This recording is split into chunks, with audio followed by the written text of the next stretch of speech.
508 ساڵ پێشدای کاتێک دەسڵاتی تاکڕە و پاشەکان گیانی تەنی بوو چەمکێک سەری هەڵدا کاو کێشەکەی پێچەوانە کردەوە دەسەڵاتی گەل دیموکراسی چەکێک بۆ ئازادی و خەونێک بۆ دادپەروەری. سڵاوتان لێبێت بینەرانی عزیز، من گەرمیان نەشمیلم و لێرەوە لە بەرنامەی دەسڵاتی سفر دەچینە قوڵایی چەمکێک کامیشە دیکتاتۆر و دەسڵاتە تۆتالیتارەکانی تۆقاندووە. بەڵام پرسیارە جەوهریەکە ئەوەیە، ئایا دیموکراسی بێکەلێن و بێکەم و کوڕیە؟ لە بەرنامەی ڕۆماندا لەژێر ڕۆشنایی کتێبی ڕق لە دیموکراسی دەکەوینە وێزەی ئەم چەمکە و خوێندنەوە بۆ شایی و ڕەهەندە شاراوەکانی دەکەیت. ئێستاش بینەری زیاتری کتێبەکە دەبێت.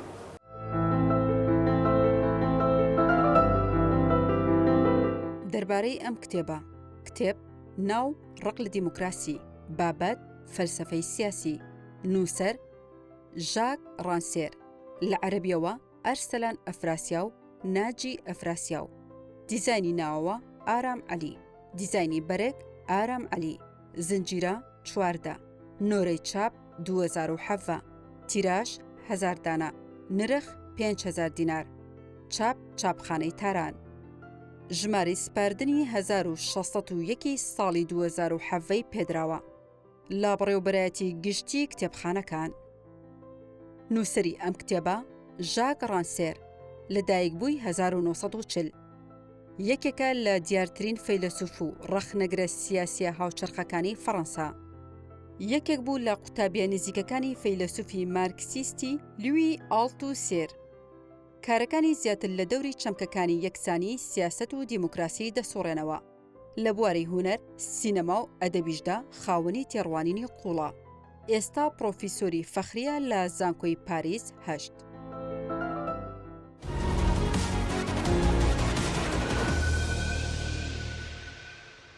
نەجمەدین بەهادین خاوەنی کتێبفرۆشی ئارام قسەمان بۆ دەکات سەبارەت بە کتێبەکەی ژاک ڕانسێر.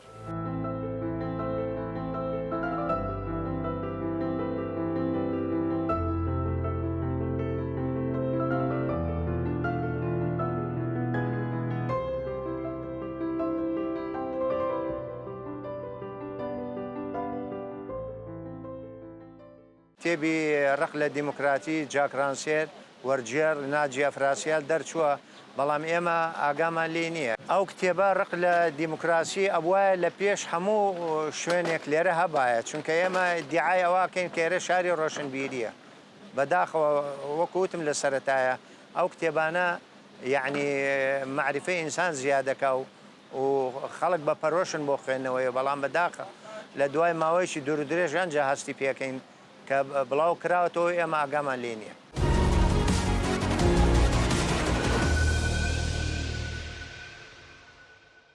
لەم بەشەدا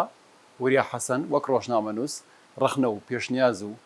بیر و بۆچوونی خۆی سەبارەت بە کتێبەکە دەخاتە ڕوو.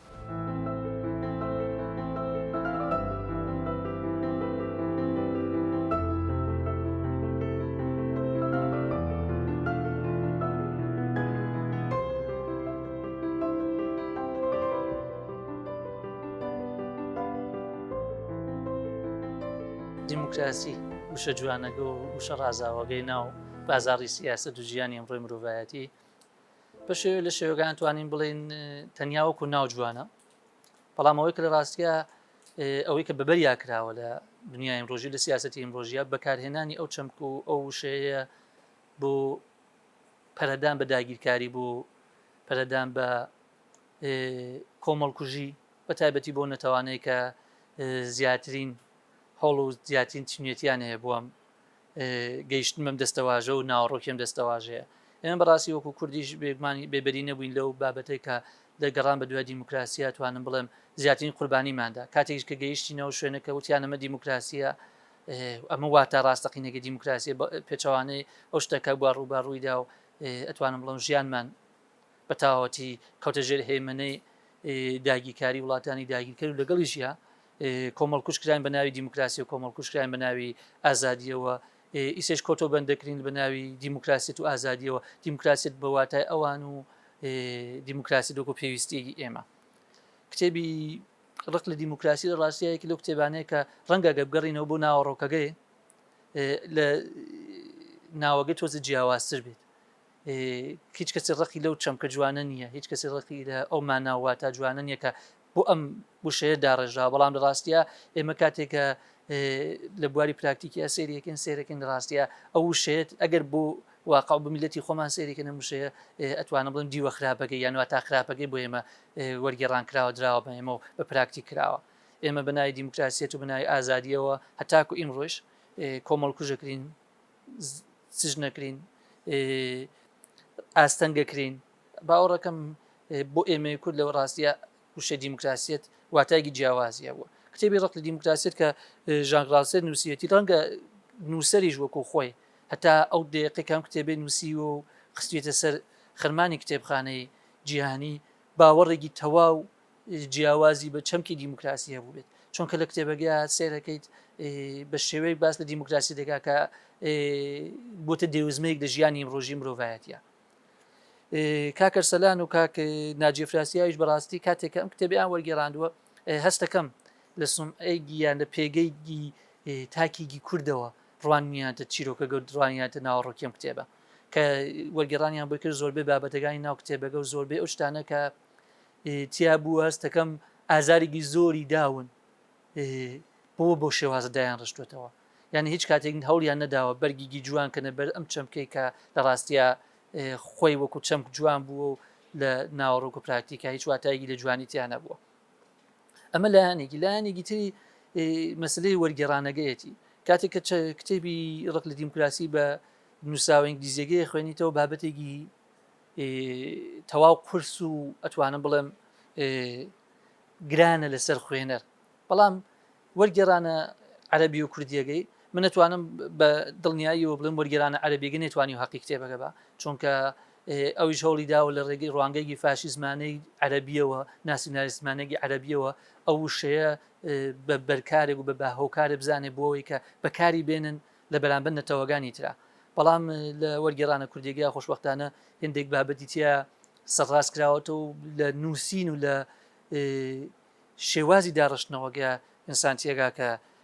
بابەتەکە لە زمانی کەسێکە نووساوە کە هەستێکی قوڵی بەرامبەر چەمکەگە و تێگەیشتنێکی قوڵی بەرامبەر ئەو شتەیە کە لە پراکتیکا لە وشە دیموکراسیە لە ناو کووردا کراوە بەرامبەر بە کورد کراوە ئەمەیە کە هێندێک جارەڵی ئایا کتێبێک توانێت حەقی خۆی بدات و وەرگێڕانێک توانێت حەقی تێکستێکی ڕاستەقینە و سەرەتایەکی خۆی بدا نتوانم بڵێ من کتێبە لە ڕاستیە توانوێتی حەقی بدا ڕەنگە کۆمەڵێک کتێبینی هەبێت لەسەرەوەی کە ئایا ئەکرا بە زمانێکی سادەتر و ئامیانەتر چۆن ڕاستە ئێمە بابەتێکە بابەتێکی پسپۆڕی و زانستیە بەڵام پێویستی بە ئەوەیە کە بە شێوێک دابڕێژێک کە کەسانی ئاسایش بتوان لێ تێبگەن ئەو کەسانە کە خوێنەری ئەم بوارێژنی بتوان تێبگەن و سوودی لێ وەربگرن لە ڕاستیە نەتوانم بڵێم کاکناجی و کاکەرسەلان هەردووکیان بە دنیا بینیگی زۆر جیاوازەوە ڕوانیان کتێبەکە لەبەرەوە توانویان ئابۆ شێواز وەرگێڕانی بۆ بکەن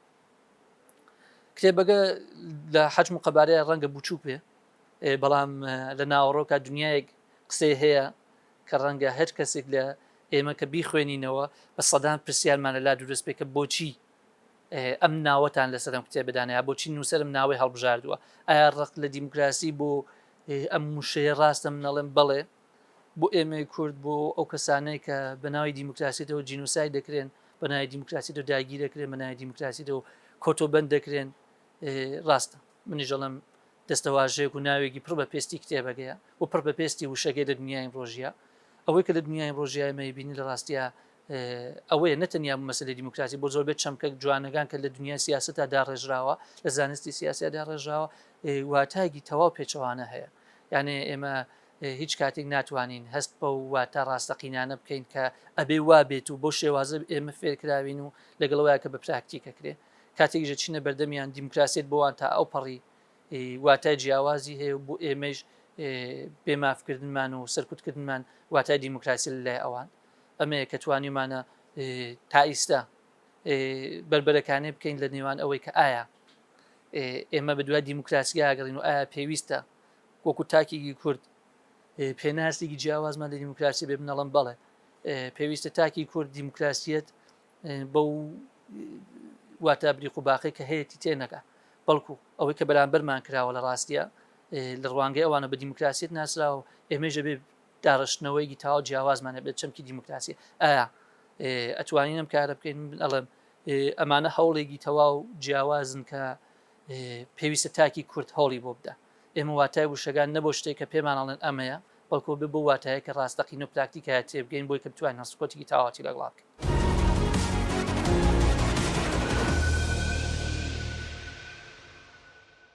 بینەری ژیان نامە و کار و چالاکیەکانی ناجی ئەفراسیایی وەرگێڕدەبی. دەربارەی وەرگێڕی ئەم کتێبە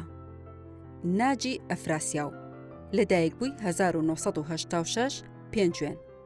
لە سلێمانی و بەغداد خوێندوویەتی خاوەنی بڕوانامەی دکتۆرایە لە بواری دارایی و ژمێریاری بەشێک لە وەرگێڕانەکانی ڕەجمی سوورەیە جیهان لە لێواری دۆزەخدا ڤایرۆسی لیبراڵ ڕق لە دیموکراسی ئیمپریالیزم دوایین قۆناغی سەرمایەداری خەڵک کێیە مرۆڤی تاگڕەهاند.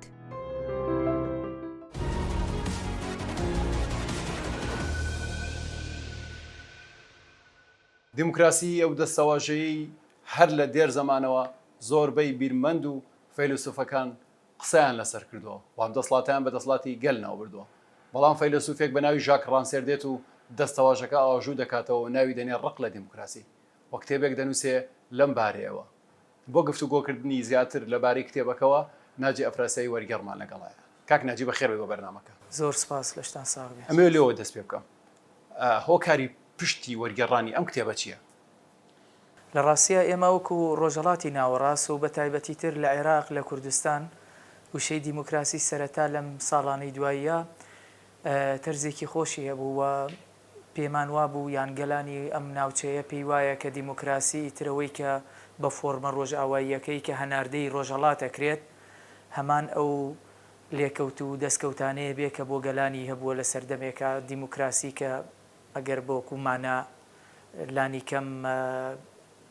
مەغزاکەی وەریگرین یا بەمانە و بە تێرمە فەلسەفیەکەی وەریگرین. زۆر لە فەیلسوفەکان بیرمەندەکان جەختیان لە ئەوە کردوتەوە کە ئەم دەستەواژەیە باوکی هەموو خۆشگوزەرانیەکانە لە کاتێکە ژاک ڕانسێر بۆ ئەنووسێ ڕق لە دیموکراسی. بەڵێ خۆی لە ڕاستیە ئێمە وشەکە گەربگەڕینەوە بۆ ڕیشەکەی لە ئەساسە بریتە لەوەی کە حکومڕانی گەل لەلایەن گەل خۆیەوە یاخۆ سەری گەل هەتا دوایی ئەمانە بەمانەی دیموکراسی هاتوون وەکو تێرمێکی توانین وەکوی کە ژاک ڕانسێرە ئەڵێ ئێمە گەر ئاوا بیری لێکەینەوە بەومانە یۆنانیە کۆنەکە بیری لێکەینەوە بە ئایدیاڵستیەکەوێتەوە بەڵام لە ڕاستیە ئەمە کاتێککە لە ڕۆژئاواوە هەناردەی یان بۆ تۆ ئەگەیەنرێت لە ڕێگەی زەبر و زەنگ و بەچەکی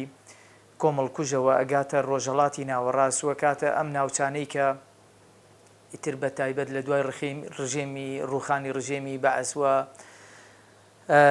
ئەوەی کە ناونرا بەهاری عەرەبی و هەتا ئەمڕۆژ بەردەوامە ئەم چەمکە ئیترە بێت گۆڕانکاری بەسەر پێناسەکە و بەسەر تەفسیرەکەشیا بێت. ئێبە کە کتێبەکە خوێنینەوە تێبینی زۆر شتەکەین بە ناوی ئەوەی کە ڕق لە دیموکراسیەوە ئەم نووسەرە پێمانەڵێ زۆربەی ئەم دەسڵاتانە هەیە دیموکراسی نین بۆچی نووسەرەکە ئەم بەهانانەیەتەوە؟ بەڵێ تەبەن هۆکاری پشتی ئەمە کە تا ئێستاش بەردەوامەوە ئێمە ئێستا لە جەنگێکە ژین جەنگێکی ئەوەی کە سەمیرەمین پێشتر لێی ناوی لێ نابوو بە ئەمریکایی کردنی جیهان و جەنگی هەمیشەیی ئەم جەنگی هەمیشەییە لە سیستەمی سەرمایەداریە درێژەی و هەمیشەییە نەک درێژەی هەیە و شتێکی بەردەوامە بۆیە ئەمە لە ڕاستیە لە ناو فەیلسوفانی چەپە ئەم شتە دانەبراو نییە لە سیاسەتی سەرمایەداری و لیبرالیزم و نیولیبرالیزم و هەتا دوایی و ئەمە طبعاً ئەم وشەیە چەندە ئەمڕۆ وەکو فۆرم وەکو شکل خزمەت بە گەلان بکاو بە خەڵک بکاوە لە ڕێگەی میدیای ڕۆژاواییەوە هەناردە بکرێت ئیشی فەیلسوف ئەوەیە دیوە ڕەخنەیەکەی ئەم چەمکانە بە پشکنێت وە ڕەخنەگرتنی ئەو ئیدعانە و ئەو بانگەشانەی کە ڕۆژاوا و سیستەمی سەرمایەداری کە ئەمڕۆ بانگەشەی بۆ ئەکات. لانی کەم ئێمە گەرباسی ڕوخانی ڕژێمی بەعس بکەین لە دوای 2023ەوە کە ئەم کتێبە قسە لەسەر ئەوەیە کە ژاک ڕانسێر لە پێشەکێکەشیا کە وەزیری بەرگری ئەو کاتێک کە ئێمە وێنەی تاڵانیەکانی عێراق بینین و خەڵک پەلاماری بانکەکانەدا و پەلاماری دام و دەستگا گشتیەکانەدا و تاڵانی ئەکات ئەو کاتە وەزیری بەرگری ئەمریکاڵێ ئازادیمان بۆ عێراق هێنا طبعاً وەکو ڕانسێرە لێ ئازادی ئەکرێت دیوێکی خراپیشی هەبێەوەکرێ ڕفتارێکی خراپ و پراکتیزەکردنی زەبر و زەنگیش لەلایەن خودی کەسەکەەوە ئەو بکەرەکەەوە بە ئازادی ناوزەند بکرێت. بۆیە ئیشی فەیلسوفان و ئەوەی کە ناوی ئەنێین تیۆری ڕخنەیی گەورە و چەپ و مارکسیستەکان ئەوەیە کە ڕخنەی ئەم ئایدیانە بکەن بەڕاستی و ئێمە ماشینێکی زەبەلا هەیە لە سەدەی ڕابردووە قسە لەسەر دیکتاتۆرێتی پرۆلیتاریا کە لینینەی هێنێتە ناو زاراوی مارکسیزمەوە، بەڵام ئەو دیکتاتۆریەتەی کە ڕۆژئاوا هەمیشە قسەی لەسەرەکا و لە یەکێتی سۆڤێت یان لە سەردەمی ماو لە چاینا هەبوو بێت، ئەمڕۆ ئێمە جارێکی ترە بێت دیوێکی تری ئەوەی کە ئەوان بە ناوی دیموکراسیەوە بەرپایان کردووە ئەوان چیان بەرەم هێناوە. لە ڕاستیە ئەوەی کە کاتی خۆی وەزیری بەرگری ئیدعایە کرد ئێمە پێش وەرگێڕانی ئەم کتێبە هەر کۆندەلیزا ڕایس هادووتی یعنی دوای چەند ساڵێک لە قسەی وەزیری بەرگری ئەو هادووتی ئێمە دیموکراسیمان بۆ گەلانی عێراق نەهێنا و ئەوڕۆ بەردەوام ئەو شتە بیسین کە عێراق خاوەنی چەکی کۆمەڵکوژنە بۆ هەتا دوایی. قسەکە لێرە لەسەرەوەیە کە ئەو دیموکراسیەتی ڕۆژئاوا ئیدعایەکە کام دیموکراسیە؟ ئایا دیموکراسیەک ئەگەر لە ڕێگەی زەبر و زەنگ و لە ڕێگەی چەکەوە بێتە وڵاتان و هەناردە بکرێت و مۆر و براندی کۆمپانیا چەکە ئەمریکیەکان و کۆمپانیا زەبەلەحەکانی چەپکی لێ بدرێت، ئایا ئەمە دیموکراسی بەدیهێنێت بۆ گەلانی ئەم ناوچە؟ ئەم ئازادیەی کە لە ڕاستیە ڕۆژئاوا بانگەشەی بۆ ئەکات هیچ نییە جگە لە ئازادی بازرگانی و ئازادی فرۆشتنی چەکەکانیان، ئازادێکی ڕۆکەش بە دڵنیاییەوە. ئەمە توانین کتێبەکەی ژاک ڕانسێ بکەینە بەهانەیەک بۆ ئەوەی کە ڕخنە لە دیموکراسی بگرین؟ لە ڕاستیە دیموکراسی ئەتوانین بڵین ئەگەر ئێمە وەکو وشەکە گرفت ئێمە لە وشە و لە چەمک و لە زاراوەکانە نییە، هێن دەگرن لە پراکتیزەکردنایە. بەڵام لێرە هەڵگرتنی کۆمەڵێک دروشم و بانگەشەکردنی کۆمەڵێک دروشم لەلایەن باوکانی دیموکراسیەوە ئەمە خودی کێشەکەیە کە تۆی دیعای ئەوە بکەی ئێمە مەسەلەن هەڵبژاردن بە مانای دیموکراسیە دیتر ئەمە تەواو هەناردە و هاوردەی و بازرگانی ئازاد ئەمە بە مانای دیموکراسیەت. هەموو ئەمانە لە ڕاستیە ئەوەی کە گرنگ بێت ئێمە بگەڕێینەوە بۆ سەر بنەمایەکی سەرەکی کە مارکسەی هێنێتە ئاراوە، هەڵبژاردننی گشتی و حکومڕی شوراکان و بەڕێوەبردننی گەل لەلایەن خودی خۆیەوە، نەک ئەوەی لەلایەن دەسەڵاتی مۆدێرن و لەلایەن کۆمەڵی هەڵبژاردننی ڕووکەش و هەتا دوایی. یانی ئێمە هەر ئەگەر نمونەی هەڵبژاردن کە یەکێکە لە پایەکانی دیموکراسی لەم سەردەما باس بکەین، ئەبینین هەڵبژاردن بۆ نمونە ئەگەر تۆ لە عێراقا هەگەر هەر باسی ناوچەکەی خۆمان بکەین ئێمە 20 ملیۆن کەسمان هەبێت، ئەم 20 ملیۆن کەسە لە ئەنجومەنی نوێنەرانیا لە پەرلەمانی عێراقا 320 کورسیمان هەبێت. ئەگەر لەم 20 ملیۆن کەسە تەنانەت 20,000 کەسیش بڕوا بۆ دەنگدان باشە کە کاتە توانین بڵین لە هەزاریەکی خەڵکەکە بڕوات بۆ دەنگدانیش، لەم 20,000 کورسیە 320 ئەندام پەرلەماندا ئەنرێت. کەواتە لێرە هەڵبژاردن نەبووەتە کەرەستەیەک بۆ ئەوەی زۆرینەی ڕەهای دانیشتوان یا زۆرینەی ڕەهای گەلان حکمی خۆیان بکەن، بەڵکو هەڵبژاردن ئەمڕۆ بۆ دیاریکردنی نخبەیەکی کەمینەیە لەسەر حکم. زۆر باشە. کە باسی دیموکراسیەکەین کۆمەڵێ وڵات دێتە بەرچاومان، بۆ وڵاتە زۆربەی کا وڵاتەکەی ئەسکەندە نافێت دێتە بەرچاومان کە چەند وڵاتێکی کەمە. ئەم کتێبە کە وەختی خۆی لە ئەو ناوچەیە بڵاوە بێتەوە چه دەنگدانەوەی دروستەکە کە لە فەڕەنسا بڵاو بێتەوە بە وڵاتەکانی ئەوروپایە، هیچ دەنگۆیەک دروستەکە کەس لەسەری ئەنووسێ نووسەران. طبعاً فەلسفەی فەڕەنسی ئەتوانی بڵێن جیاواز لە هەموو فەلسفەکانی تر یان ئەم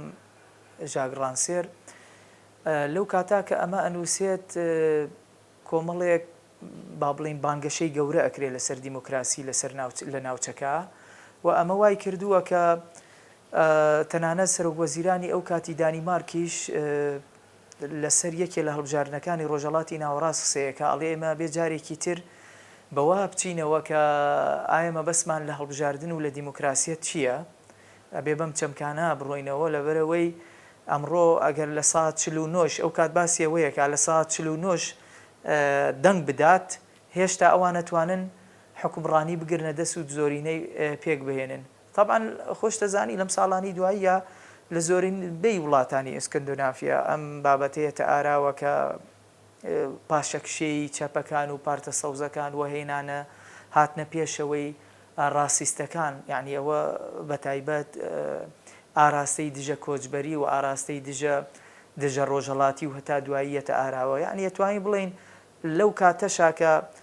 فەلسەفەی فەڕەنسییان فەلسەفەی ئەوروپی ئاشماوەی چاخی ڕۆشنگەرین هێشتا ئەمانە هاتوون ئەمە درێژە پێدەن، بەڵام لەو لاشەوە سەیرەکەی لە ئەوروپا پاشەکشەیەکی گەورە لە بانگەشەکانی ڕابردووی چاخی ڕۆشنگەری ئەبینین و ئاراستەیەکی خراپ ڕوو ئەکاتە با بڵین تەنانەت ئەو دیموکراسیەتەشی ئەوەی سۆسیال دیموکراتی کە ئەوروپا شانازی پێوە ئەکرد. ئەمڕۆ ئێستا پاشەکشەی ئەوەشە بینین، پاشەکشەی ئەو دەستکەوتانەی کە چینی کرێکاری ئەوروپی بەدەستی هێنابوو، بزوتنەوەی شۆڕژگەڕی لە ئەوروپا لە ژنان و لە کرێکاران بەدەستیان هێنابوو، ئەمڕۆ ئەو پاشەکشەشە بینین. لەبەرەوەی ئەمڕۆ ئیتر چیتر دیموکراسی ئەو ماسکەی لێبۆتەوە، ماسکی کەوتۆتە خوارەوە، ماسکی ئازادی خوازی و ماسکی عەدالەت و هەتا دوایی ماسکی هێنانەدی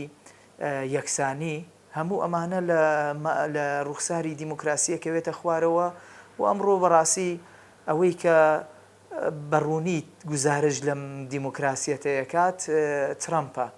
ئەبینین دیاردەی ترەمپیزم با بڵین جێگەی وشەی دیموکراسی ئەگرێتەوە و ئەو خۆی ڕۆڵی هەیە لە دەستنیشانکردنی حاکمان و دەسەڵاتدارانی ناوچەکە بە بێگەڕانەوە بۆ هەڵبژاردنێکی ڕووکەشیش ئەگەر جاران وەکو پایەیەکی دیموکراسی دەرکەوتایە. من کتێبفرۆشێکم دوان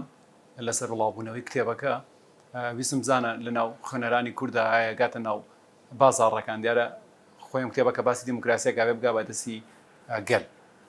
بەڵام ئەوتی دوای زیاتر لە بڵاوبوونەوەی 9 ساڵ نزیکی 10 ساڵ کتێبەکە بڵاو بۆ تۆ نەگەیشتەوە بەدەستیم، هۆکاری ئەمە بۆچی ئەگەڕێنیتەوە لە کاتێکە ئەمە زۆر زەرورە بگا بە خوێنەران. تامان لێبرە لە بیرمان نەچێ ئێمە دیکتاتۆریەتی چاپخانەکاری شوار هەیە لە ڕاستیە ئەوەی کە تۆ ماف و هەموو شتێکی وەرگێڕون و سەر زەوت ئەکرێت وە بێت بخرێتە سەر خاوەنی چاپخانەکە و هەتا دوایی لەلایەکی ترەوە بەشێکی سەرەکی ئەگەڕێتەوە هۆکارەکەی بۆ خەڵک خۆی بۆ خود و بۆ لە ڕاستیە بۆ هۆشیاری، ئەگەر بەمانای تەنانەت هۆشیاریەکی خوێندنی و معریفەش بێت نەک هۆشیاریەکی سۆسیالیستیەوەی کە من مەبەسمە،